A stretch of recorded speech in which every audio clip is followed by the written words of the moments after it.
भारत के संसद सदस्यों का प्रतिनिधिमंडल हाल ही में पश्चिम अफ्रीकी देश लाइबेरिया के दौरे पर था, जहां उन्होंने न केवल द्विपक्षीय संबंधों को सशक्त बनाने की दिशा में बात की, बल्कि एक और अहम संदेश पूरी दुनिया को दिया है।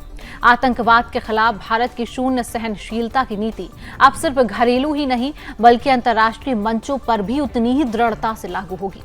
मोनरोविया में हुए संवाद के दौरान भारतीय सांसदों ने एक सुर में दोहराया कि आज की दुनिया को आतंकवाद से मुकाबला करने के लिए मजहब के नाम पर हो रहे दुरुपयोग को पहचानना होगा।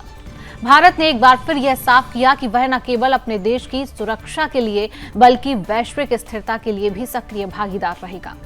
भारत की ओर से यह विशेष रूप से रेखांकित किया गया कि मजहब के नाम पर फैलाए जा रहे आतंकवाद को अब बर्दाश्त नहीं किया जा सकता। पाकिस्तान ने मजहब को हाईजैक कर लिया है और इस्लामी देशों को इसके खिलाफ खड़ा होना चाहिए। यूएई ने भी इस बात को स्वीकार किया है। क्या कुछ कहा है भारतीय प्रतिनिधिमंडल ने, वो आपको सुनाते हैं। सारी दुनिया को इकट्ठा होना पड़ेगा। तो हम जहां जहां गए, जहां पर मैंने देखा कि वहां पर अब उनका दिमाग रहता है क्या कि हमारे जो इस्लामिक वर्ल्ड है हमारे साथ खड़ा रहेगा। हमने यूएई वालों को रिक्वेस्ट की कि उसका ऐसा मानना है और वो कुरान शरीफ और धर्म का नाम लेकर ये प्रचार प्रसार करता है और आतंकवाद करता है, तो इसका कोई उपाय करिए। उन्होंने स्वीकारा कि हमारे धर्म को इन्होंने हाईजैक कर लिया है। मैंने कहा आपका सबसे ऊंचा स्थान है मक्का मदीना, आप जाइए वहां के लोगों के पास में, उन सबसे बड़े बड़े जो हैं आपके इंचार्ज, उनको जाकर कहिए, जो इमाम हैं, जो शाही इमाम हैं, उनको जाकर कहिए कि धर्म का नाम लेकर आतंकवाद करना रोकना पड़ेगा।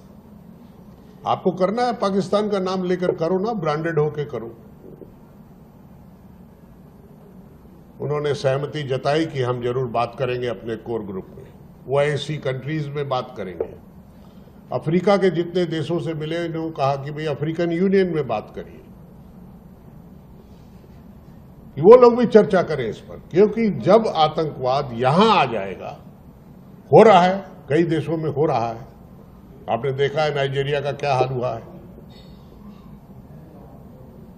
और जब सिविल वार हुआ था आपने यहां भी देखा है, कांगो में भी देखा है लोगों ने।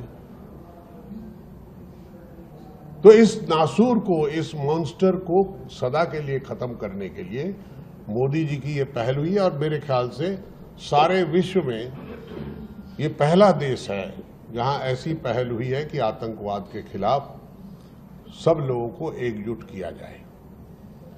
नहीं तो 9/11 का जब हुआ था तो यूएन सिक्योरिटी काउंसिल में एक रिजोल्यूशन पास किया कि आप to prevent and wage war against terrorism, तो आप लोगों से ऐसे ऐसे कानून बनाइए।